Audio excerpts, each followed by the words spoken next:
The talk with Arvind Kohli కార్యక్రమానికి స్వాగతం. Andhra Pradesh agenda national ఎజెండాగా మారబోతుందా?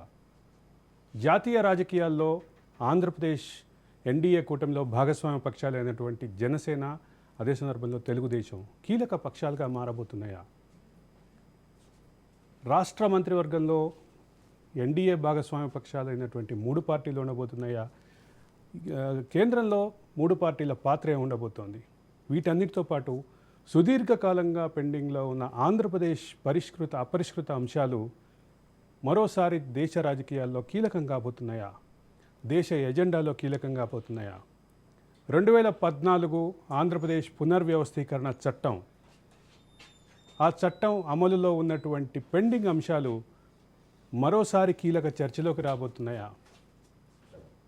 ఈ అంశాలే ఈరోజు జాతీయ మీడియా, అదే సందర్భంలో జాతీయ రాజకీయ పార్టీలు, మొత్తం జాతీయ ముఖచిత్రంలో, రాజకీయ ముఖచిత్రంలో కీలక అంశాలుగా మారినటువంటి ఈ అంశాలకు సంబంధించినటువంటి అంశాలు, వీటి పరిష్కారాలు, పాత్ర, ఇవన్నీ కూడా దేశ రాజకీయాల్లో ప్రతి ఒక్క పార్టీ, ప్రతి ఒక్క మీడియా సంస్థ కూడా కీలకంగా భావిస్తున్నటువంటి పరిస్థితి. ఆంధ్రప్రదేశ్ రాజకీయ ముఖచిత్రంలో ఇన్నాళ్ళు అపరిష్కృతంగా ఉన్న డిమాండ్లు, అపరిష్కృతంగా ఉన్నటువంటి అంశాలు ఇప్పుడు జాతీయ రాజకీయాల్లో కీలక పాత్ర పోషించబోతున్న తెలుగుదేశం వాటిని జాతీయ అంశాలుగా మార్చబోతుందా అనేదే ప్రధానమైన అంశం. ఈ అంశంపై మనతో పాటు చర్చలో పాల్గొంటున్నారు సీనియర్ జర్నలిస్ట్ మండవ దుర్గాప్రసాద్ గారు. దుర్గాకుమార్ గారు, క్షమించాలి, మండవ దుర్గాకుమార్ గారు. 30 ఏళ్ల పరిచయంలో మొదటిసారి మీ పేరు తప్పు పలికాను, క్షమించాలి.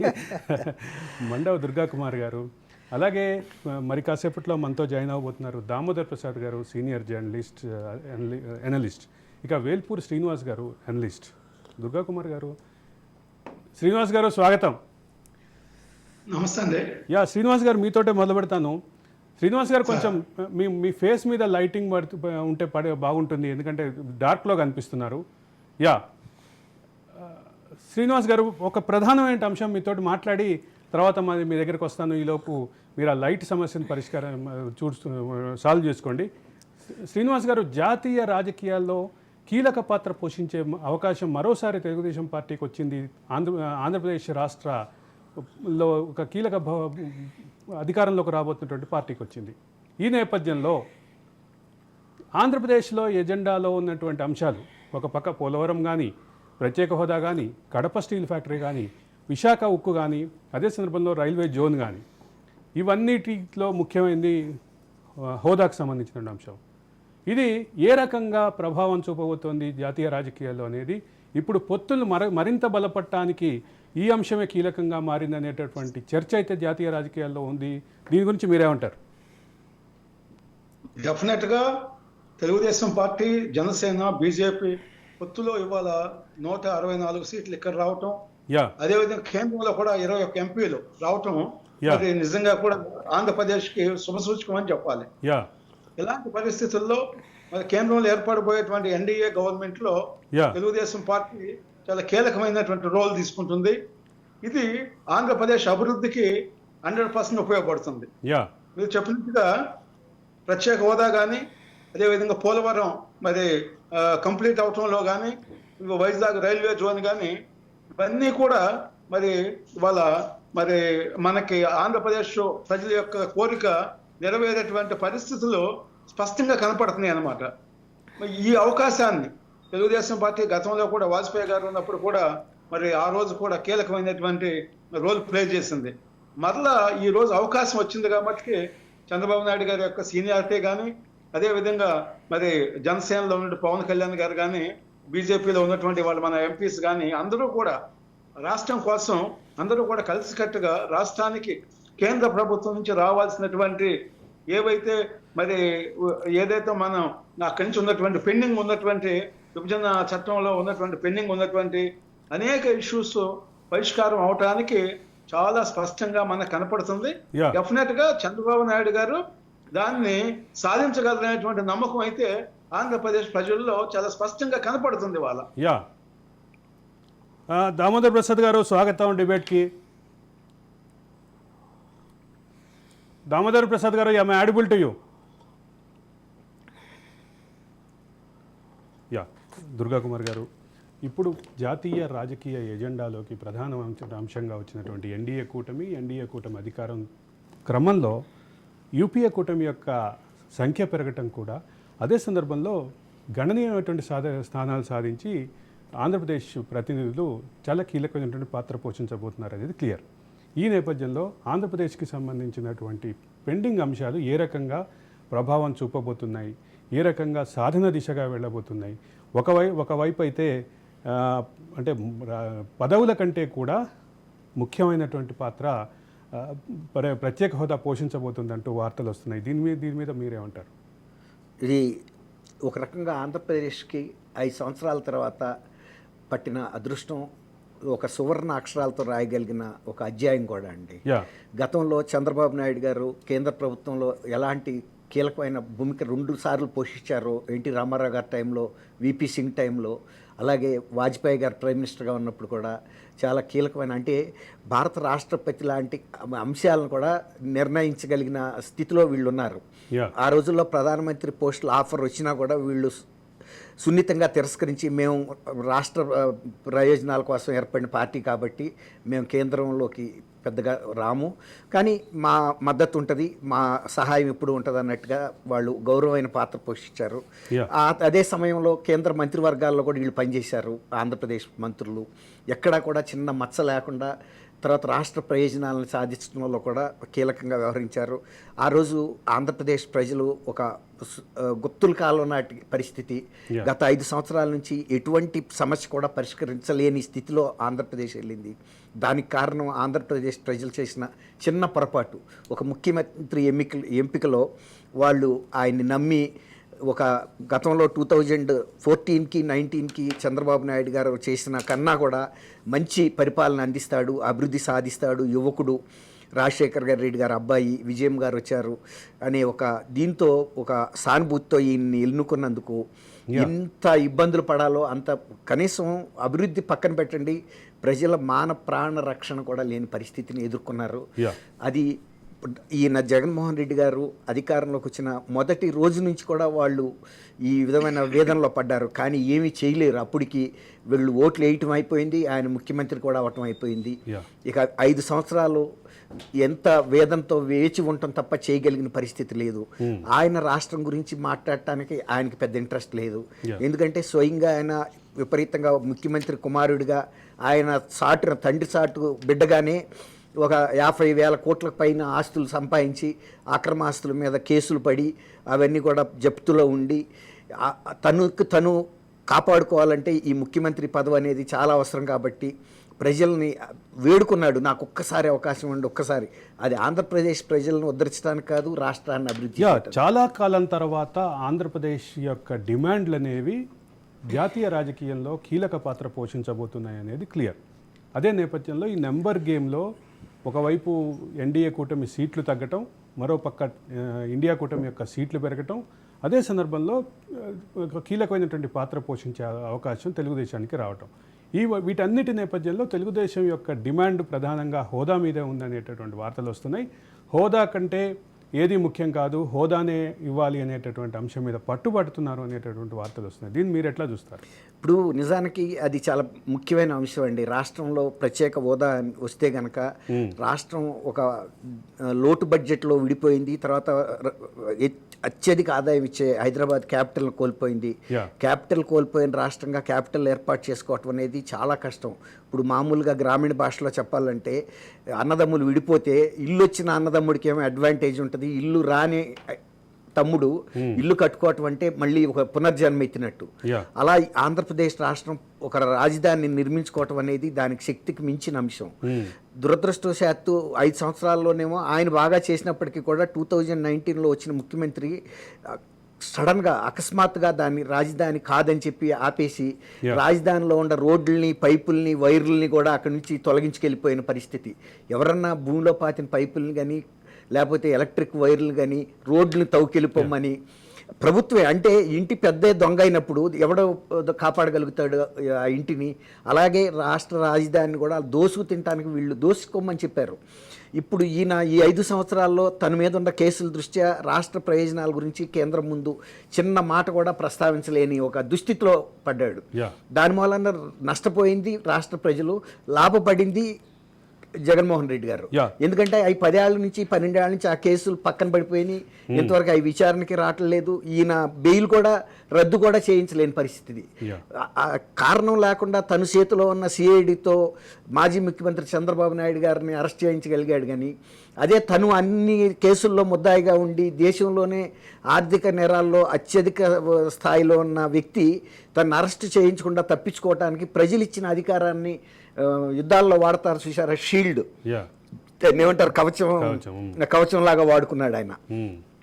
దీని వలన ప్రజలకి ఏ విధమైనటువంటి వెసులుబాటు రాలేదు. పోలవరం లాంటి జాతీయ ప్రాజెక్టును కూడా ఆయన ఒక అంగుళం కూడా ముందుకు తీసుకెళ్ళలేదు. అమరావతి గురించి చెప్పలేవద్దు. నేను దామోదర్ ప్రసాద్ గారి దగ్గరికి వెళ్ళి మళ్ళీ మీ దగ్గరికి వస్తాను. దామోదర్ ప్రసాద్ గారు నమస్కారం. దామోదర్ ప్రసాద్ గారు, అంటే చాలా కాలంగా సుదీర్ఘకాలం పాటు పెండింగ్లో ఉన్నటువంటి విభజన సమస్యలు కానీ, ఆంధ్రప్రదేశ్కి సంబంధించినటువంటి ప్రత్యేక హోదా నుంచి రైల్వే జోన్, పూర్తి స్థాయి రైల్వే జోన్ వరకు పలు అంశాలు పెండింగ్లో ఉన్నాయి. అదే సందర్భంలో మీరు గతంలో చాలా పోరాటాలు చేశారు. కడప స్టీల్ ఫ్యాక్టరీ విషయంలో మీరు చేసినటువంటి ఆందోళనలు కూడా నాకు గుర్తున్నాయి. అయితే ఈ పర్టికులర్ అంశంలో ఏ స్థాయిలో ఉన్నాయి ఇప్పుడు? బార్గెనింగ్ కెపాసిటీ నుంచి డిమాండింగ్ కెపాసిటీకి ఆంధ్రప్రదేశ్ హక్కులకు సంబంధించిన వాయిస్ వచ్చిందనే వాదంతో మీరు ఏకీభవిస్తారా?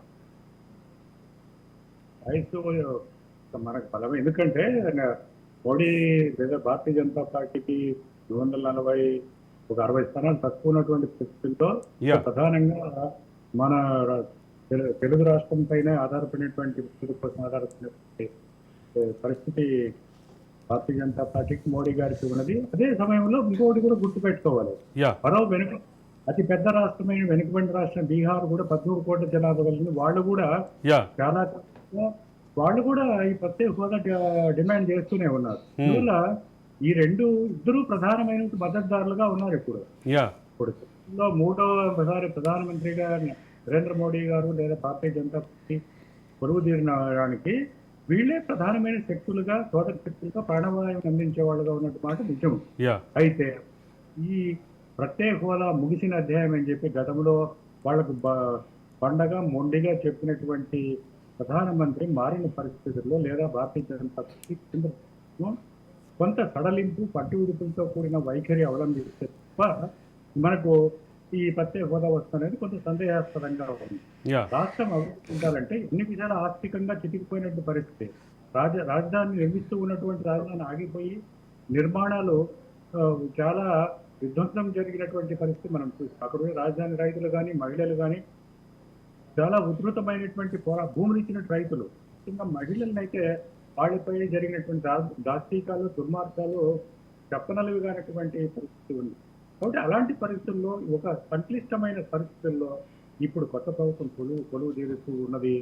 ఈ ప్రభుత్వం మనం ఒక సామాజిక సామరస్యము, ఐక్యతతో అన్ని వర్గాలను, ఎందుకంటే ఇప్పుడు పవన్ కళ్యాణ్, భారతీయ జనతా పార్టీ, తెలుగుదేశము ఈ మూడు కూటమిగా ఏర్పడి ఒక ఘనమైన మెజారిటీ సాధించిన పరిస్థితి అభినందనీయమే. ప్రజలు దానికి అనుగుణంగా ఈ ప్రభుత్వం పైన ఎన్నో ఆశలు, ఆకాంక్షలు పెట్టుకున్నారు. మన ప్రజలకు, మన విద్యార్థులకు, యువకులకు మనకి వాళ్ళకి ఉపాధి అవకాశాలు పెరగాలి, ఉద్యోగ అవకాశాలు పెరగాలి, మన పరిశ్రమకు రావాలి, వాణిజ్యం విస్తరించాలి, రహదారులు, జాతీయ రహదారులు విస్తరించాలి, రాష్ట్ర రహదారులు కూడా మనం కేంద్ర సహకారం నిర్మించుకోవాల్సిన అవసరం ఉంది. ఇప్పటికే ప్రారంభించినటువంటి 12కు పైగా కేంద్ర విద్యా సంస్థల్ని, వివిధ పరిశోధన ఆసుపత్రులను మనం మరింతగా అభివృద్ధి చేసుకోవాల్సిన అవసరం ఉంది. ఇందుకు కేంద్ర సహకారం చాలా అవసరమైన పరిస్థితి ఉంది. ఎందుకంటే ఆంధ్రప్రదేశ్లో మనము ఈ జగన్మోహన్ రెడ్డి ప్రభుత్వము సంక్షేమ పథకాల్లో కొంత మెరుగ్గానే పనిచేసిందని చెప్పాలి. అయితే అదొక్కటే చాలదు కదా. ఎప్పుడు ఎవరు అన్నం పెడితే తినడం కాకుండా సశక్తితో సంపాదించుకునే శక్తిని మన యువకులకు, మన కుటుంబాలకు 10,000 సంపాదించుకునేది గొప్ప విషయం కాదు. 10 లక్షలు, 20 లక్షలు, 50 లక్షలు సంపాదించే నైపుణ్యాలను మన విద్యార్థులకు, యువకులకు అందజేయగలిగితే వాళ్లకు అంతర్జాతీయంగా కూడా ఉద్యోగ ఉపాధి అవకాశాలు కలిగేటువంటి నైపుణ్యాలు అలవర్చగలిగితే, అదే విధంగా అదే సమయంలో రాజధాని నిర్మాణం చాలా బృహత్తమైనటువంటి ఏ, ఒక పథకము. ఈ అమరావతి నిర్మాణాన్ని చేపడుతూనే అధికార వికేంద్రీకరణ, అదే వెనుకబడిన ప్రాంతాల అభివృద్ధిని కూడా చాలా ఇష్టమైన కర్తవ్యాన్ని నెరవేర్చాల్సిన బాధ్యత ఈ రాజకీయ ప్రధాని చంద్రబాబు నాయుడు గారితో ఒకరిపైనే కాదు, ఇప్పుడు భారతీయ జనతా పార్టీ పైన, జనసేన పార్టీ పైన, ముఖ్యంగా పవన్ కళ్యాణ్ కూడా ఇవన్నీ అర్థం చేసుకుని వాస్తవిక దృష్టితో వ్యవహరించేందుకు ఆయన అభినందించాలి మనము. ఎందుకంటే గతంలో రాష్ట్రంలో ఒక దుర్మార్గమైనటువంటి పరిస్థితి ఉంది.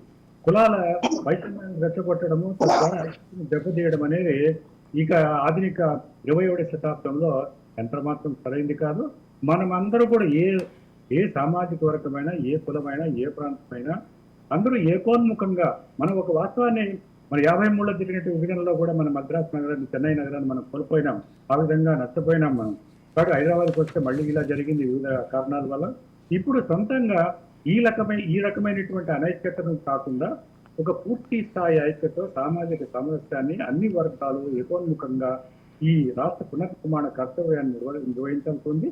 అందుకు ఈ ప్రభుత్వ సారథులుగా చంద్రబాబు నాయుడు, అందులో భాగస్వాములైన భారతీయ జనతా పార్టీ, అదేవిధంగా మరి పవన్ కళ్యాణ్, వీళ్ళందరూ కూడా ముందు సామాజిక ఐక్యత నిర్మించడం, ఆ విధంగా అందరినీ భాగస్వామ్యం చేసిన సమ్మిళిత అభివృద్ధిని మన ప్రధానమంత్రి గారి నినాదం సబ్కా సాత్ సబ్కా వికాస్ సబ్కా విశ్వాస్ అనే ఉదాత్తమైన నినాదం ఇచ్చినారు. కాబట్టి ఆ నినాదాన్ని నిజం చేస్తూ రానున్న 5 సంవత్సరాల్లో మరి ఇంతగా జరిగిన ఎన్డీఏకి గతంలో కన్వీనర్గా పనిచేసిన కాలంలో ముఖ్యంగా స్వర్ణ చతుర్భుజి ప్రాజెక్ట్ ఏదైతే స్వర్ణ చతుర్భుజి ప్రాజెక్ట్ పేరు మీద అప్పటి వాజ్పేయి ప్రభుత్వం ప్రకటించినటువంటి ప్రాజెక్టుని పైలట్ ప్రాజెక్ట్ తీసుకురావడం ద్వారా ఆంధ్రప్రదేశ్కు ఉన్నటువంటి సుదీర్ఘమైనటువంటి సముద్ర తీరం వెంట మొత్తం అంటే 940 సుమారుగా కిలోమీటర్ల సముద్ర తీరం ఉంటే 1120 కిలోమీటర్ల కోస్టల్ ప్యారలల్ హైవే ఏదైతే చంద్రబాబు హయాంలో, అప్పుడు ఎన్డీఏ హయాంలో ఏదైతే వచ్చిందో అటువంటివి చాలా డిమాండ్స్ ఉన్నాయి, చాలా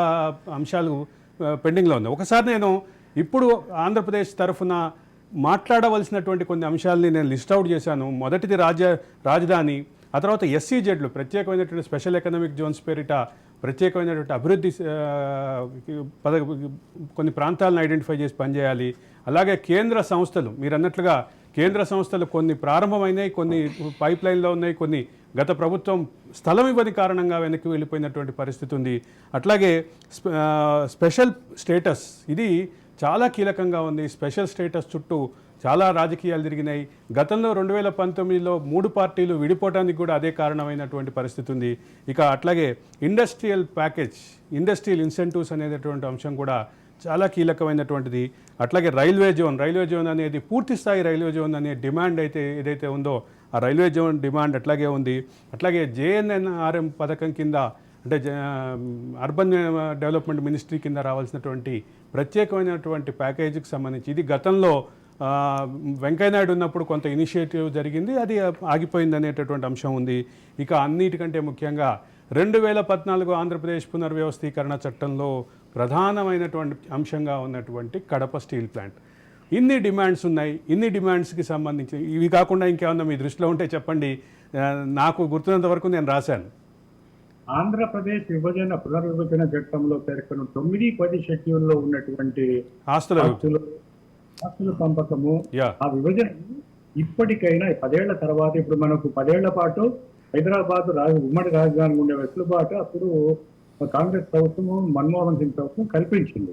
తర్వాత పొడిగిస్తామని కూడా అవసరమైతే అని చెప్పినారు. కాబట్టి ఇప్పటికి కూడా మనకు అమరావతి నిర్మాణమే జరగలేదు. కాబట్టి ఆ విషయంలో వాళ్ళు ఏమైనా కేంద్రం పునరాలోచన చేస్తుందా అనేది కూడా ఒకటి మనం పరిశీలించాలి. ఇవి కాకుండా అమరావతి రాజధాని నగరానికి వివిధ ప్రాంతాలకు అనుసంధానం, అంటే ఈ శీఘ్ర రహదారులు కావచ్చు, అదొకటి మర్చిపోయాను, అనంతపురం నుంచి అమరావతికి నుండి అనంతపురం ఎక్స్ప్రెస్ హైవేని ఈ ప్రభుత్వం, జగన్మోహన్ రెడ్డి ప్రభుత్వం పక్కన పెట్టేసి దాన్ని నిర్లక్ష్యం చేయడం వల్ల చాలా 4 జిల్లాలకు వెంటనే 4-5 గంటల్లో చేరుకునేటువంటి ఒక ప్రధానమైనటువంటి ఒక అవకాశాన్ని మనం కోల్పోయినాం. దాంతో పాటు సమాంతరంగా రైల్వే కూడా తక్కువ, అదే సమాంతరంగా ఒక రైల్వే మార్గాన్ని కూడా నిర్మిస్తామని చెప్పి కూడా కేంద్రంలో ఉన్నటువంటి మంత్రులు సుముఖంగానే ఉన్నారు. మేము ఎందుకంటే గతంలో 2015లో ఇదే విషయం ప్రత్యేక హోదా విషయంలో పార్లమెంటుకు కానీ లేదా కేంద్ర మంత్రులకు కానీ వివిధ రాజకీయ పార్టీల నాయకులు కానీ వెళ్ళిన ఆంధ్రప్రదేశ్ తరఫున వెళ్ళిన ప్రతినిధి వర్గంలో నేను కూడా ఉన్నాను. స్వయంగా విజ్ఞప్తి చేసిన ఇప్పుడు ఒరిస్సా ఎన్నికవుతున్న ధర్మేంద్ర ప్రధాన్ ఆయన కూడా మన పట్ల సానుభూతి ఉన్నటువంటి మంత్రి. ఇది కాకుండా నితిన్ గడ్కరీ గారు కూడా మనకు చాలా సులభంగా ఒక అభిమానంతో ఆయన మనకు అమరావతి అనంతపురం ఎక్స్ప్రెస్ ఒక శీఘ్ర రహదారిని ఆయన నిర్మాణం మంజూరు చేశారు. మళ్ళీ కూడా వాటిని పునరుద్ధరించేటువంటి అవకాశం ఉన్నది. కాబట్టి రాష్ట్రంలో వివిధ ప్రాంతాల వీటితో పాటు పోర్టుల లింక్ ఏదైతే ఉందో ఆ పోర్టుల లింక్ కూడా కారిడార్ పెట్రోలియం కాంప్లెక్స్ నిర్మాణం కూడా మాట ఇచ్చిన పెట్రోలియం కాంప్లెక్స్ దాదాపు 952 కిలోమీటర్ల ఒక విస్తారమైన కోస్తా ప్రాంతం, ఒక ఆస్తి, ఒక మనకు సహజంగా ఏర్పడినటువంటి వనరది. అది కాకుండా లక్షలాది మంది మన జాలర్లు, మత్స్యకారులు ఈ సముద్రంలో కానీ చేపలు పట్టడానికి కానీ ఇతర దీనిపైన ఆధారపడి జీవిస్తున్నారు. వాళ్ళ జీవనోత్పాదన పెంపొందిస్తూ అక్కడ రహదారిని అభివృద్ధి చేస్తే కొత్త కారిడార్లుగా అది చెన్నై, కలకత్తా దీంట్లో భాగంగా కానీ ఇంకే విధంగా కానీ ఏ విధంగా ఆచరణ రూపంలో చేస్తే బాగుంటుందో ఈ విషయం పైన వివిధ వర్గాలతో, మేధావులతో, సాంకేతిక నిపుణులతో రాష్ట్ర శ్రేయస్సును అభివృద్ధిని కోరుకునే అన్ని వర్గాలతో సమగ్రంగా ఇంక్లూడింగ్ వైకాపా నాయకులు ఓడిపోయినంత మాత్రమే వాళ్ళ దూరంగా ఉంటే ప్రజలు వాళ్ళ సలహాలు కూడా స్వీకరిస్తూ వాళ్ళని కూడా అవసరమైతే భాగస్వాములు చేసి ఈ రాష్ట్ర నవ్యాంధ్ర సమగ్రాభివృద్ధికి కృషి చేసి ఒక బృహత్తరమైన మహత్తర కర్తవ్యము ఈ కొత్త ప్రభుత్వం పైన ఉంది. ప్రభుత్వం పైనే కాదు, అన్ని రాజకీయ పక్షాలు, ప్రజా సంఘాల పైన ఉంది. ఆ అంశాన్ని అందరూ గుర్తించి రాష్ట్ర ప్రజానీకం ఏకోన్ముఖంగా ఆ అంకిత భావంతో దాంట్లో ఆ కృషిలో నిమగ్నమైతే మరి చంద్రబాబు గారి ఈ సంకీర్ణ ప్రభుత్వం అందుకు తోడక శక్తిగా పనిచేయగలిగితే వచ్చే 5 ఏళ్లలో ఒక బ్రహ్మాండమైనటువంటి రాజధాని నిర్మాణము, అదేవిధంగా శీఘ్ర రహదారులు, మరి అదేవిధంగా రైల్వే జోన్లు ఇలాంటివి మనం ఎన్నో సాధించగలం. ప్రతిష్టాత్మకమైన కేంద్ర విద్యా సంస్థల నిర్మాణాన్ని కూడా వచ్చే 5 ఏళ్ళు పూర్తి చేసుకోగలిగితే ఐఐఎం, మిగతా ఐఐటి కూడా ఒక సమగ్ర రూపాన్ని తీసుకురాగలిగితే ఆంధ్రప్రదేశ్ ప్రపంచంలోనే అగ్రశ్రేణి ఒక రాష్ట్రంగా, ఒక ప్రాంతంగా నిలవగలుగుతుంది. అది మనకు గర్వకారణం, తెలుగు వారికి అందరికీ గర్వకారణమే. విడిపోయేంత మాత్రాన తెలంగాణ ప్రజలు మనము అన్నదమ్ములే కాబట్టి మరి ఆ శాంతి సౌభ్రాతృత్వాన్ని మనం నెరవేర్చుకుంటూనే పాటిస్తూనే 2 రాష్ట్రాల సమగ్రాభివృద్ధి మనం ఉండాలి. అందులో రాజధాని లేనటువంటి అధికంగా నష్టపోయినటువంటి వెనుకబడిన ప్రాంతాలు ఎక్కువగా ఉన్నటువంటి నవ్యాంధ్ర ఆంధ్రప్రదేశ్, రాయలసీమ, ఉత్తరాంధ్ర ప్రజలు వెనకబడి ఉన్నాయి అనేక ప్రాంతాలు. వాటి సమగ్ర అభివృద్ధికి ప్రణాళికలు రూపొందించే ఒక బాధ్యత ఈ కొత్త చంద్రబాబు నాయుడు గారి ప్రభుత్వం పైన ఉంది. దానికి సహకరించాల్సినటువంటి అనివార్యత, బాధ్యత మరి నరేంద్ర మోడీ గారి ప్రభుత్వం పైన ఉన్నది. ఇంతకు ముందు మాయమాటలు చెప్పి తప్పించుకుని వైఖరి తీసుకోరని అనుకుంటున్నాను. ఎందుకంటే వాస్తవాల దృష్ట్యా నెంబర్ గేమ్ లో ఆంధ్ర కూడా కీలకంగా మారినటువంటి నేపథ్యంలో కాబట్టి ప్రధానమంత్రి కూడా మనల్ని విశ్వాసంలో చేసుకోవాలి, మనం కూడా ఆయన్ని నమ్మాల్సి ఉంటుంది. దామోదర్ ప్రసాద్ గారు ఒక చిన్న విరామం తీసుకుని మళ్ళీ వస్తాను మీ దగ్గరికి. ఆంధ్రప్రదేశ్ ఎజెండా దేశ ఎజెండాగా మారబోతుందా అనేది ఒక అంశం అయితే, ఆంధ్రప్రదేశ్ ఎజెండాలో ఉన్నటువంటి అంశాలు వాటికి సాధన దిశగా ఈరోజు ఆంధ్రప్రదేశ్కి కాబోయే ముఖ్యమంత్రి ఎన్డీఏలో కీలక భాగస్వామి అయినటువంటి టీడీపీ అధినేత ఏ రకమైనటువంటి డిమాండ్ పెట్టబోతున్నారు? 2014లో ఖచ్చితంగా 7 మండలాల్ని కలిపినాకే నేను ప్రమాణ స్వీకారం చేస్తానని చెప్పి తెలంగాణ నుంచి 7 మండలాల్ని ఆంధ్రాలో కలిపే వరకు ప్రమాణ స్వీకారం చేయనని చెప్పి పట్టుబట్టినటువంటి చంద్రబాబు ఈరోజు మళ్ళీ అదే రకమైనటువంటి డిమాండ్ తోటి మోడీ ముందు పెట్టబోతున్నారా? అందుకే ప్రమాణ స్వీకారం వాయిదా పడిందా? మోడీ ప్రమాణ స్వీకారం 9వ తారీఖు ఉంటే చంద్రబాబు ప్రమాణ స్వీకారం 12వ తారీఖు ఉంది. ఈ నేపథ్యంలో ఈ అంశాలు ఖచ్చితంగా ముందుకు వస్తున్నాయి. దేశ ఎజెండాలో ఆంధ్రప్రదేశ్ ఎజెండా, ఆంధ్రప్రదేశ్లో అపరిష్కృత సమస్యలు, అపరిష్కృత డిమాండ్లు, సుదీర్ఘకాలం నుంచి ఉన్నటువంటి డిమాండ్లు, ఆ డిమాండ్లకి సాధన సమయం వచ్చేసిందా అనే అంశంపై చర్చలో ఉన్నాం. శ్రీనివాస్ గారు, గతంలో శ్రీనివాస్ గారు మీరు మ్యూట్లో ఉన్నట్టున్నారు, ఒకసారి చెక్ చేసుకోండి. నాకు క్లియర్గా ఉందండి. శ్రీనివాస్ గారు, ఆంధ్రప్రదేశ్కి సంబంధించినటువంటి గతంలో 2014లో సీఎం అయిన సందర్భంగా 7 మండలాలు కలిపితేనే తాను ప్రమాణ స్వీకారం చేస్తానని పట్టుబట్టి కూర్చుని సాధించుకున్నటువంటి చంద్రబాబు ఈరోజు కూడా ఇప్పుడు కూడా 12వ తారీఖు లోపు ఇటువంటి ఏమైనా సానుకూలమైనటువంటి డెసిషన్స్ ఎక్స్పెక్ట్ చేస్తున్నారా, ఆ రకమైనటువంటి డిమాండ్స్ని గట్టిగా ఎన్డీఏ కూటమి ముందు పెట్టారా అనేటటువంటి చర్చ జరుగుతోంది. దీనికి సంబంధించి మీరేమని ఫీల్ అవుతున్నారు? అంటే ఈరోజు డిమాండ్స్ పెట్టాల్సినటువంటి పరిస్థితి లేదు. ఎందుకంటే అందరూ కూడా కూటమిగా ఉన్నారు కాబట్టి వాళ్ళందరూ కూడా ఆ కోఆర్డినేషన్ క్లియర్ గా ఉంది. వాళ్ళ రాష్ట్ర సమస్యలు మొదటి నుంచి కూడా పవన్ కళ్యాణ్ గారు చెప్పినా, చంద్రబాబు నాయుడు గారు చెప్పినా క్లియర్ గా మేము రాష్ట్ర అభివృద్ధి కోసమే మేము పనిచేస్తున్నాం, పొత్తు పెట్టుకున్నాం అని చెప్పారు.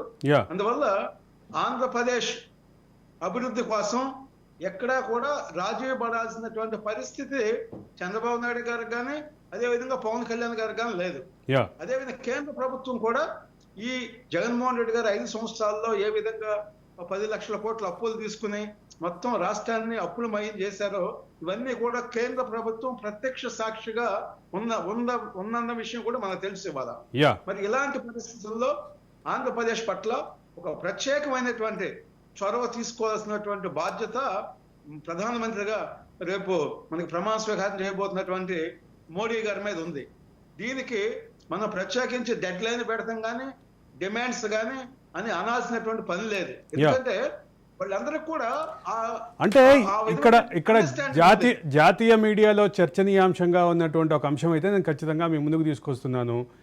వీటి విషయంలో చంద్రబాబు పట్టుబడుతున్నారు, మంత్రి పదవుల కంటే కూడా వీటి విషయంలోనే పట్టుబడుతున్నారు అంటూ జాతీయ మీడియాలో చర్చ సాగుతోంది. అదే సందర్భంలో ఎన్డీఏ కూటమి భాగస్వామ్య పక్షాల్లో కూడా ఇదే రకమైనటువంటి భావం మీద చర్చ జరుగుతోంది. అందుకని ఈరోజు మీ ముందుకు తీసుకొస్తున్నా. లేదు, డెఫినెట్ గా వాళ్ళ పదవులు ముఖ్యం కాదు, రాష్ట్రం అభివృద్ధి ముఖ్యమైనటువంటి లైన్లోనే వీళ్ళు చంద్రబాబు గారు కానీ అదే విధంగా పవన్ కళ్యాణ్ గారు కానీ ఉన్నారు కాబట్టి వాళ్ళ పదవులు అనేది సెకండరీ అనమాట.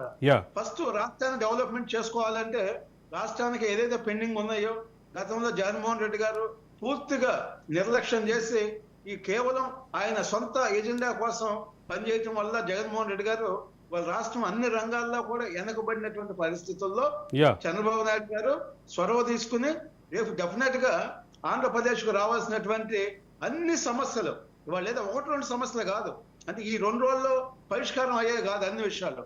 ఈ 5 సంవత్సరాల్లో అన్ని సమస్యలు ఇవాళ బంగారు భవిష్యత్తుగా ఇవాళ ఆంధ్రప్రదేశ్కి వాళ్ళ ప్రజలు కూడా ఓటర్స్ కూడా అవకాశం ఇచ్చారు కాబట్టి కేంద్ర ప్రభుత్వంలో కూడా మనం కీలకంగా ఉన్నాం కాబట్టి ఆంధ్రప్రదేశ్కు రావాల్సినటువంటి అన్ని మీకు పరిశ్రమలు అని చెప్పండి, కేంద్ర సంస్థలు అని చెప్పండి, అదేవిధంగా రైల్వే అని చెప్పండి, లేదా మనకి అమరావతి ఇష్యూ అని చెప్పండి, అన్ని సమస్యలు కూడా పరిష్కారం 100% అవుతాయి అని చెప్పేసి నమ్మకం అయితే మటుకు ఆంధ్రప్రదేశ్ నుంచి మనం చూసినప్పుడు గత అనుభవాలు దృష్టిలో పెట్టుకున్నా కూడా చాలా స్పష్టంగా కనపడుతుంది అనమాట. ఎందుకంటే చంద్రబాబు నాయుడు గారు కూడా సీనియర్ మోస్ట్ లీడర్ కాబట్టి ఎక్కడ ఏ విషయాలు మాట్లాడాలి, రాష్ట్రాన్ని ఏ విధంగా ముందుకు తీసుకెళ్లాలనే దాని మీదే ఆయన ఫస్ట్ టార్గెట్ ఉండేది కాబట్టి డెఫినెట్ గా రాష్ట్రానికి రావాల్సిన అన్ని కూడా సాధించుకుంటారనేటువంటి నమ్మకం. I will come back to Srinivas గారు. మేము భావిస్తున్నాం. శ్రీనివాస్ గారు, I will come back to Durga Kumar గారు. ఇప్పుడు ఆంధ్రప్రదేశ్కి సంబంధించినటువంటి అంశాలు సాల్వ్ చేస్తేనే ప్రమాణ స్వీకారం చేస్తాను అని చంద్రబాబు ఏమన్నా ఈసారి కూడా పట్టుబట్టే అవకాశం ఏమైనా కనిపిస్తుందా? అంటే డెఫినెట్గా ఆయన ఒప్పించగలుగుతాడండి. ఎందుకంటే మ్యాజిక్ నంబర్స్కి వాళ్ళకి నంబర్స్ చేరలేకపోతున్నారు. ఇక్కడ నుంచి ఉన్నటువంటి తెలుగుదేశం సెకండ్ బిగ్గెస్ట్ పార్లమెంటరీ పార్టీగా ఎన్డీఏ కూటమిలో తర్వాత వచ్చేసి నితీష్ కుమార్ గారు ఉన్నాడు. తర్వాత ఆంధ్రప్రదేశ్ ఇప్పుడు ఆయన మిత్రులు చెప్పినట్టు ఆంధ్రప్రదేశ్కి జరిగిన అన్యాయం అంతా కూడా ఇప్పుడున్న ప్రభుత్వానికి ముఖ్యమంత్రి చీఫ్ కాబోయే ప్రధాని మోడీ గారికి 3వ ప్రధానమంత్రిగా అవుతున్నారు కాబట్టి. కానీ మొన్న ఆయన వాలంటరీగానే ఆంధ్రప్రదేశ్ సమస్యల్ని మేము ఖచ్చితంగా శ్రద్ధతో పరిష్కరిస్తామనే మాట వాలంటరీగా చెప్పటం అనేది ఫస్ట్ టైము. అది ఒక మంచి మనకి అనుకూలమైన అంశం. సానుకూలమైన సానుకూలమైన పరిస్థితి. ఎట్లా అంటే ఆయన అంతటా ఆయన అన్నారు కాబట్టి ఆయన మనసులో మన మీద తెలుసు అన్యాయం జరిగింది, తర్వాత సరైన ముఖ్యమంత్రి రాలేదు. ఇంకోటి ఏంటంటే మొన్న ఎలక్షన్స్కి వచ్చినప్పుడు కొంతమంది ముఖ్యమంత్రులు జాతీయ స్థాయి కుంభకోణాలని నడిపారు. వాళ్ళు రాజకీయ లబ్ధి స్వార్థంతో వాళ్ళు ఆర్థికంగా దోసుకున్నారు కానీ రాష్ట్రాలని దెబ్బతీశారు. అటువంటి ఆస్తుల్ని స్వాధీనం చేసుకునే చట్టాలను కూడా మేము ఆలోచిస్తున్నాము న్యాయ నిపుణులతోనూ ఆర్థిక నిపుణులతో అని ఆయన అంతటా ఆయన చెప్పారు. ఇది ముఖ్యంగా జగన్మోహన్ రెడ్డి గారిని దృష్టిలో పెట్టుకునే చెప్పాడు. కాబట్టి ఆయన మనసులో పడింది కాబట్టి ఖచ్చితంగా ఇటువంటి ఇనిషియేటివ్ కనుక ఆయన తీసుకుంటే ఆంధ్రప్రదేశ్ భవిష్యత్తు బాగుంటుంది. మీరు అన్నట్టు అక్కడ ఒక కేబినెట్ మంత్రి ఎక్కువ ఇచ్చినా తక్కువ ఇచ్చినా అది పెద్ద ఇష్యూ కాదు. స్పెషల్గా డెవలప్మెంట్ చేయటం ఒకటి, తర్వాత ఉత్తరాంధ్ర రాయలసీమ డెవలప్మెంట్ బోర్డ్స్ లాగా ఇచ్చి వాటికి స్పెషల్ ఫండ్స్. ఇంకొక విషయం, మనం ఇందాక నేను చెప్పినటువంటి లిస్ట్లో మిస్ అయినటువంటి ఒక పాయింట్ ఉంది.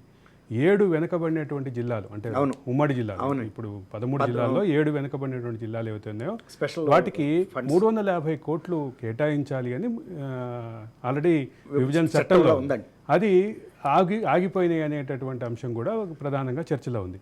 ఇప్పుడు ఇది కూడా ముందుకు వచ్చేటటువంటి అంశంగా భావించాలి. అసలు నిజానికి ఇది పెద్ద విషయం కాదండి. కేంద్ర ప్రభుత్వం లెవెల్లోనూ ఇప్పుడు సపోజ్ రైల్వే జోన్ ఉందండి, రైల్వే జోన్కి ఆల్రెడీ ఫండ్స్ అలాట్ చేసేసారు. 57 ఏకర్స్ 54 ఏకర్స్ వైజాగ్లో అడిగితే జగన్మోహన్ రెడ్డి గారు చూపించలేకపోయాడు.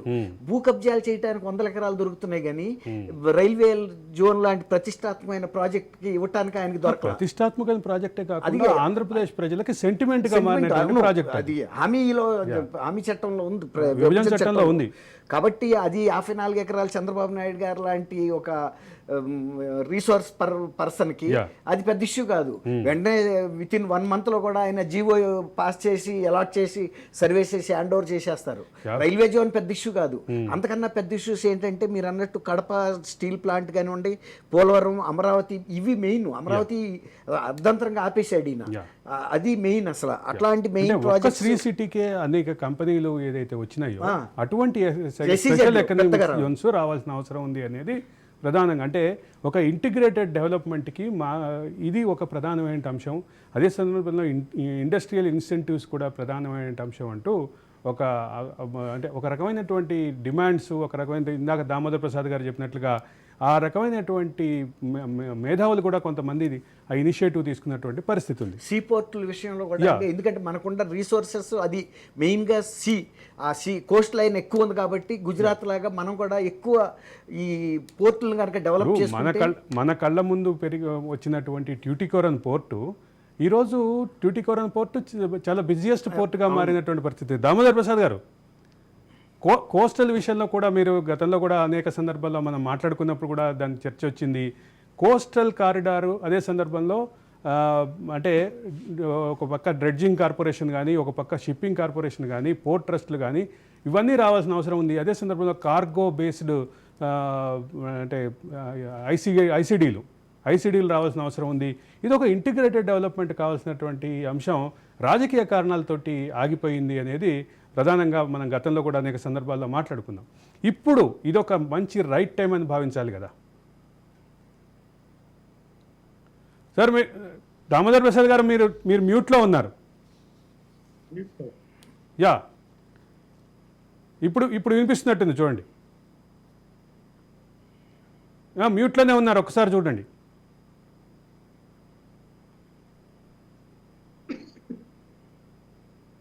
వినిపించట్లేదు.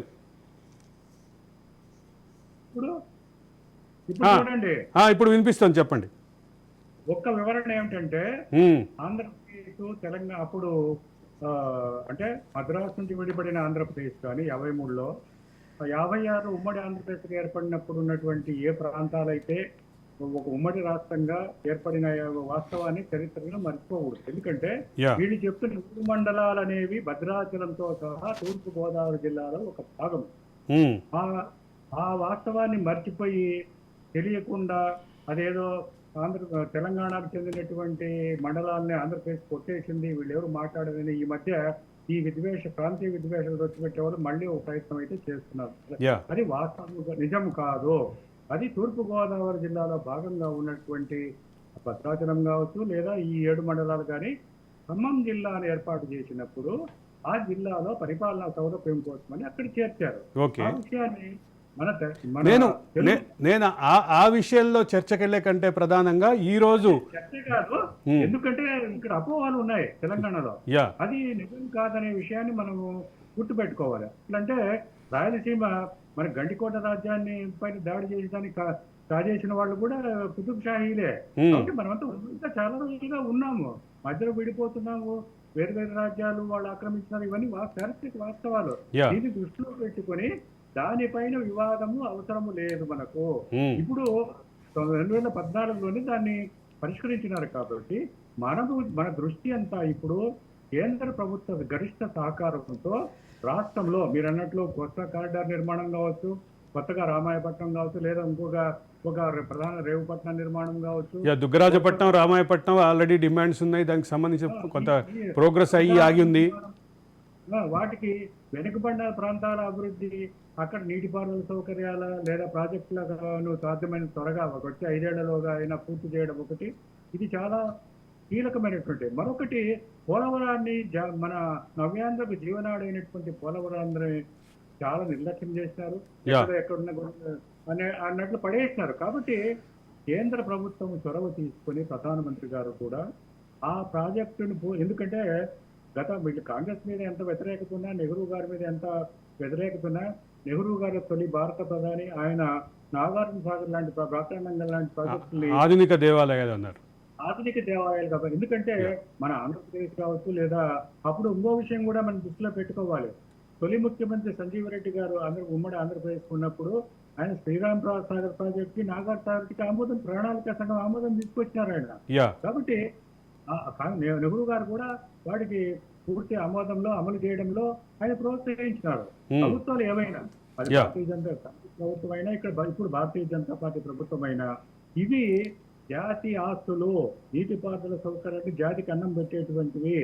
ఇవి అభివృద్ధి చెందితేనే అన్న వస్త్రాలు ప్రజలకు దొరుకుతాయనేటువంటి వాస్తవాన్ని గుర్తించాలి, దాన్ని గుర్తింపజేయాలి. ప్రధానమంత్రి గారు ఇంత అనుభవం ఉన్న ఆయన 10 ఏళ్ళు ప్రధానమంత్రిగా ఉన్నారు, గుజరాత్ ముఖ్యమంత్రిగా ఉన్నారు. ఆయనకు తల్లిదండ్రి కాదు, నితిన్ గడ్కరీ లాంటి వాళ్ళు, రాజ్నాథ్ సింగ్, కేంద్రంలో ఉన్న అనేక మంది మంత్రులు కూడా మన ఆంధ్రప్రదేశ్ పట్ల సానుకూల దృక్పథంతో, అభిమానంతో ఉన్నటువంటి వాళ్ళని ఈ మనము నిర్దిష్టంగా ఏం అడగాలి కేంద్రం నుంచి అనేటువంటిది ఒక చర్చించి ఒక మెమరాండాన్ని కేంద్ర ప్రభుత్వానికి, ప్రధానమంత్రి గారికి వివిధ మంత్రిత్వ శాఖలు కూడా సమర్పించి, మరి ఈ విషయంలో చంద్రబాబు నాయుడు గారు, పవన్ కళ్యాణ్, అదేవిధంగా పురంధరేశ్వరి, వీళ్ళందరూ కూడా అన్ని రాజకీయ పార్టీలు వారు చొరవ తీసుకుని, ఇంక్లూడింగ్ కమ్యూనిస్ట్ పార్టీలు కూడా, కమ్యూనిస్ట్ పార్టీలు ఒక సీటు లేకపోయినప్పటికీ కూడా వాళ్ళు కూడా ఎన్నో పోరాటాలు చేసి ప్రజల పక్షాన్ని ఇచ్చినటువంటి పార్టీలు. కాబట్టి ఒక శాసనసభలో గెలవకపోయినప్పటికీ ఒక రాజకీయ పక్షాలకు వాళ్ళని కూడా విశ్వాసంలో తీసుకుని అన్ని పార్టీల మద్దతుతో ఒక సమగ్రమైన వినతి పత్రాన్ని కేంద్రానికి అందజేసి ఒక రానున్న 4-5 ఏళ్లలో వీటిని పూర్తి చేసేటువంటి ఒక మంచి కార్యక్రమాన్ని ఈ ప్రభుత్వము కేంద్ర సహకారంతో, కేంద్ర ప్రధానమంత్రి గారి ఆదేశంతో మనం చేసుకోగలిగితే నవ్యాంధ్రను ఒక గొప్ప అభివృద్ధి కేంద్రంగా మనం మలుచుకోగలుగుతాం. దుర్గా కుమార్ గారు, మళ్ళీ అంటే రాజకీయపరమైనటువంటి లెక్కలకు వద్దాం. ఒక పక్కన ఇండియా కూటమి సంఖ్య పెంచుకొని ఒక అబ్సల్యూట్ మెజారిటీకి కొంత దూరంలో ఆగినటువంటి పరిస్థితి ఉంది. అబ్సల్యూట్ మెజారిటీ దాటినటువంటి ఎన్డీఏ కూటమి ఒక 2 పక్షాలు కనుక ఎన్డీఏ కూటమి నుంచి బయటకు వస్తే ఒక సంక్లిష్టమైనటువంటి పరిస్థితి వస్తుంది. అంటే సంకీర్ణ రాజకీయాలు భారతదేశానికి గత 3 దశాబ్దాలుగా కొత్త కాదు. కానీ ఈ 3 దశాబ్దాల్లో ఉన్నటువంటి ఇది ఒక కొత్త పరిస్థితి మాత్రం ఈరోజు ఎదుర్కొంటున్నాం. ఒక పక్క ఎన్డీఏ కూటమిలో ప్రధాన భాగస్వామ్య పక్షాలుగా ఉన్నటువంటి తెలుగుదేశం కానీ, అదే సందర్భంలో మరొక పార్టీ జేడీయూ కానీ, ఈ 2 బయటకు వచ్చే పరిస్థితి వస్తే మళ్ళీ సంక్లిష్ట పరిస్థితి వచ్చే పరిస్థితి ఉంది. దానికి ఇండియా కూటమి రెడీగా ఉన్నాం మేము అంటూ ఒక వార్త చక్కర్లు కొడుతుంది. ఆ క్రమంలోనే అవసరమైతే వీళ్ళిద్దరు ఎవరో ఒకరికి ప్రధానమంత్రి పదవైనా ఇవ్వడానికి మేము సిద్ధం, ఇండియా కూటమి తరఫున ప్రభుత్వం ఏర్పాటు చేద్దామంటూ ఆఫర్ వచ్చిందంటూ కూడా ఒక ఊహాగానం అయితే చక్కర్లు కొడుతుంది. దీన్ని ఎట్లా చూస్తున్నారు మీరు? మీరు చాలా మంచి ప్రశ్న అడిగారు. ఎట్లా అంటే అండి, ఇప్పుడున్న వ్యక్తులు ఇద్దరు ఎవరైతే ఉండారో, చంద్రబాబు కానీ నితీష్ కుమార్ కానీ చాలా సమగ్ర వాళ్ళ విశ్వసనీయతని మనం ప్రశ్నించలేమండి. రాజకీయ లబ్ధి కోసం వాళ్ళిద్దరు పార్టీలు మారే వ్యక్తులు కాదు. తర్వాత వీళ్ళ మీద ఇంత సుదీర్ఘకాలం రాజకీయాల్లో ఉన్నా కూడా పారదర్శకంగా ఉన్నారు, విశ్వసనీయతగా ఉన్నారు అనే పేరు వాళ్ళిద్దరికీ ఉంది. కాబట్టి అదే కనుక మీరు అన్నట్టు ఇతరులు ఎవరన్నా అయితే మాత్రం ఖచ్చితంగా ఇది ఒక హార్స్ ట్రేడింగ్ లాగా అయ్యేది, ఖచ్చితంగా అయ్యేది. అదృష్టం అది మోడీ గారి అదృష్టం ఏంటంటే ఆయన కొంత ముందుగానే మేల్కొని భారతీయ జనతా పార్టీకి మాతృకైన ఆర్ఎస్ఎస్ గత కొద్ది కాలం క్రితమే వాళ్ళకి వార్నింగ్ ఇచ్చింది. మీరు విశ్వసనీయత గల పారదర్శకత నాయకుడు చంద్రబాబు నాయుడు గారిని దూరం చేసుకుంటే మీరు నష్టపడతారు. అది జాతీయ స్థాయిలో కూడా ఆయనకి చాలా పరపతి ఉంది, కాబట్టి ఇప్పుడు కూడా మీరు ఆయన్ని మన ఫోల్డ్లో ఉంచుకోండి అని ఒక హెచ్చరికలాగా చేసింది. అయితే ఇప్పుడు దానికి కౌంటర్గా ఇంకొక వార్త కూడా బాగా విస్తృతంగా సోషల్ మీడియాలో ప్రచారంలో ఉంది. ఎన్డీఏ కూటమే ఉప ప్రధాని అయ్యే అవకాశం చంద్రబాబుకి ఇస్తామని అడుగుతోంది అని కూడా ఒక వార్త అయితే విస్తృతంగా సర్క్యులేషన్లో ఉంది. దీన్ని ఎట్లా చూడాలి? అది వేరు, ఉప ప్రధానిగా ఆయన తీసుకుంటాడు కానీ ప్రధానమంత్రి పదవి కోసం ఆయన వేరేగా ఇల్లు అయితే జారడండి. అంతకుముందు ఇది ప్రధానమంత్రి ఆఫర్ రావటం ఆయనకి ఫస్ట్ టైం కాదు, తర్వాత ఆయన లైఫ్ అంబిషన్ కూడా కాదు. గతంలో చరణ్ సింగ్ గారు అట్లా చేసి ఒక్క నెల మాత్రమే ఉండి పడిపోయాడు. అట్లా ఈయనకి అలాంటి కోరిక ఏం లేదు. నాకు ఆంధ్రప్రదేశ్ ముఖ్యం, సరే ఉప ప్రధానిగా ఉండటానికి ఒప్పుకుంటాడేమో కానీ ప్రధానమంత్రి పదవి కోసం ఇండియా కూటమిలో చేరటానికి వీళ్ళిద్దరూ అరువులు చేస్తారని అయితే నేను అనుకోనండి. అట్లా సంపాదించే వ్యక్తి అయితే నితీష్ కుమార్ అంటే ఇప్పుడు ఒకటి ఇండియా కూటమి తరఫున ప్రధానమంత్రి అభ్యర్థిత్వం తీసుకోవటమా, లేదంటే ఎన్డీఏ కూటమి తరపున ఉప ప్రధానమంత్రి తీసుకోవటమా, లేదా ఈ రెండింటిని తిరస్కరించి ఆంధ్రప్రదేశ్ ముఖ్యమంత్రిగా ఉండటమా? ఈ మూడు ప్రతిపాదనలో ఆయన ఎటువైపు వెళ్ళే అవకాశం? నేనైతే మొదటి రెండు అయితే ఊహాగానాలే. తర్వాత ఇంకోటి అది క్లియర్ గానే చెప్తున్నాను. ఇంకోటి ఇండియా కూటమిని నమ్మి ఎవరైనా కానీ ప్రధానమంత్రి తీసుకుంటే చంద్రశేఖర్ దగ్గర నుంచి మీరు చరణ్ సింగ్ దగ్గర నుంచి ఇంకో కొంతమంది కూడా పడిపోయారు. ఇది తీసుకుని వెంటనే వితిన్ 1 month లోనే వాళ్ళు ఉపసంహరించుకున్నారు మద్దతుని. నోమ్ జెండా ఇది అంటారు చూడండి, అట్లాంటి సామెతగా ఆయన డెఫినెట్ గా ఇండియా కూటమికి వెళ్ళడం. మీ అభిప్రాయం ప్రకారం ఆంధ్రప్రదేశ్ ముఖ్యమంత్రిగా అవకాశాలు అదే ప్రిఫర్ చేస్తాడు ఆయన. దామోదర్ ప్రసాద్ గారు, మీ అభిప్రాయం ఏంటి? ఇప్పుడు నేను అడిగినటువంటి ప్రశ్న క్లియర్ గా చూశారు. 3 ఆప్షన్స్, మొదటి 2 అయితే ఊహాగానాలు, మూడోది అయితే క్లియర్ గా అబ్సల్యూట్ గా కనిపిస్తోంది. ఊహాగానాన్ని చంద్రబాబు నాయుడు స్వయంగా తోసిపుచ్చున్నారు. ఇంకోటి ఏమిటంటే నైతికంగా కూడా సమర్థనీయం కాదు, సరైనది కూడా కాదు. ఎందుకంటే వీళ్ళు భారతీయ జనతా పార్టీ, జనసేన, మరి తెలుగుదేశం పార్టీ ఎన్నికలకు ముందే కూటమిగా ఏర్పడింది కాబట్టి దీనికి ఒక నైతిక విలువ ఉంటుంది. కానీ అక్కడ వాళ్ళు రాజకీయాల్లో ప్రయత్నం చేయవచ్చు. ఒక విషయాన్ని గుర్తుపెట్టుకోండి, మనము ఎన్టీఆర్ హయాంలో కూడా కుడి ఎడమ పార్టీలు అంటే విపి సింగ్ ప్రభుత్వాన్ని మద్దతు ఇచ్చినటువంటి వాళ్ళు కమ్యూనిస్ట్ పార్టీలు, అదేవిధంగా భారతీయ జనతా పార్టీ కూడా అప్పుడు ఇంకా చాలా తక్కువ స్థాయిలో ఉన్నటువంటి భారతీయ జనతా పార్టీ కూడా మద్దతు ఇచ్చినారు. నడిపించడంలో ఆ రోజున మరి యునైటెడ్ ఫ్రంట్ తర్వాత నేషనల్ ఫ్రంట్ గా యునైటెడ్ ఫ్రంట్ కన్వీనర్ గా కూడా మన చంద్రబాబు నాయుడు గారు ఉన్నారు. నేషనల్ ఫ్రంట్ చైర్మన్ గా ఎన్టీఆర్ ఉండేవారు. యునైటెడ్ ఫ్రంట్ గా మారినాక యునైటెడ్ ఫ్రంట్ కన్వీనర్ గా చంద్రబాబు ఉండేవారు. తర్వాత ఎన్డీఏ కూటమి ఆయనకు దన్నుగా కామ్రేడ్ హరికిషన్ సింగ్ చూర్తితు బర్తన్ లాంటి యోధాన యోధులు, మన కామ్రేడ్లు కమ్యూనిస్ట్ నాయకులు, యోధాన యోధులైన కమ్యూనిస్ట్ నాయకులు కూడా ఉన్నారు. వాళ్ళ జాతి హితాన్ని దృష్టిలో పెట్టుకొని యునైటెడ్ ఫ్రంట్ కూర్చున్నారు. అప్పుడు చంద్రబాబు నాయుడు కూడా ప్రధానమంత్రికి నేను ఉంటానంటే వద్దనే వాళ్ళు ఎవరు లేరు. ఆయనే స్వయంగా ఆ రోజున మరి దేవేగౌడ గారిని ప్రతిపాదించారు. ఆయన 9-10 నెలలకే ఆయన దిగాల్సి వచ్చింది. తర్వాత గుజరాల్ గారిని కూడా ఆయనే ప్రతిపాదించి చేశారు. కాబట్టి చంద్రబాబు గారికి ఆంధ్రప్రదేశ్ అభివృద్ధి పైన ఎక్కువ మక్కువ ఉంది. కాబట్టి ఆయన జీవిత లక్ష్యం కూడా ఒకటైతే క్లియర్. ఇప్పుడు నేను చెప్పిన క్రమంలో ఈ మూడిట్లో మొదటి 2 మాత్రం సోషల్ మీడియాలోనూ రాజకీయ గ్రూపుల్లోనూ తిరుగుతున్నటువంటి ఊహాగానాలకు సంబంధించిన అంశాన్ని మాత్రమే ప్రస్తావించాను నేను. యూట్యూబ్ ఒకటి అరవింద్ గారు యూట్యూబ్లోనూ ఈ సోషల్ మీడియాలోనూ ఇష్టం వచ్చినట్లు కొన్ని తిరుగుతూ ఉన్నాయి. వాటన్నిటిని మనం విశ్వసించలేము. వాస్తవాల ప్రాతిపదిక, సైద్ధాంతిక ప్రాతిపదిక పైన ఇప్పుడు 2 పూర్తి విరుద్ధమైన కూటములు ఇవి.